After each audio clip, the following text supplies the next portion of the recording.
界史漫画ヒストリエ本作をおすすめするかは正直悩みました。というのも最新刊が出るまでに数年を要する作品だからです。ただ本作は大ヒットした寄生獣よりも前、さらに言えばデビュー前から温めていた作品だそうで、その面白さは間違いありません。12巻までの内容でも十分古代ギリシアの魅力を味わうことができるので、最新刊を待つ覚悟があるから読んでみたいという方はぜひあらすじとおすすめポイントを聞いていってください。あらすじです。ヒストリエ第1巻は紀元前343年から始まります。舞台は古代ギリシア。あなたはアレクサンドロス大王はご存知でしょうか？本作はマケドニア王国のアレクサンドロス大王に仕えた書記官エウメネスの一生を描いた物語です。おすすめポイントは3点。1つ目は魅力的な主人公です。主人公エウメネスは豊かな教養を持った青年です。幼い頃から神童と言われていて、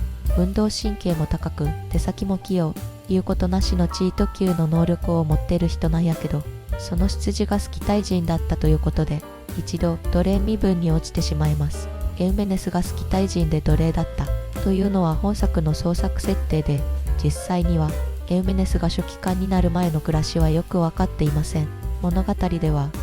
一度奴隷身分に落ちたものの、その高い能力を使って這い上がり、最終的にアレクサンドロス大王の書記官まで上り詰めるというサクセスストーリーとなっています。特に魅力的なのがエウメネスのひょうひょうとした性格です。どんな窮地に立たされても冷静さを失わず、持ち前の聡明さで周囲を驚かせる。そんな一風変わった主人公だからこそ、古代ギリシアの激動の時代を生き抜く姿に引き込まれるんよね。2つ目のおすすめポイントは歴史交渉の緻密さです。歴史上の実在した人物が多数登場します。古代ギリシアの建築物や衣装、生活様式や制度などを克明に再現しています。また、民族の違いから生まれる文化的衝突やアイデンティティの問題も巧みに描かれており、まるでタイムスリップしたかのような感覚を味わえます。最後3つ目のおすすめポイントは人間ドラマと心理描写です。本作では権力者から奴隷まで様々な立場の人々の思惑や感情、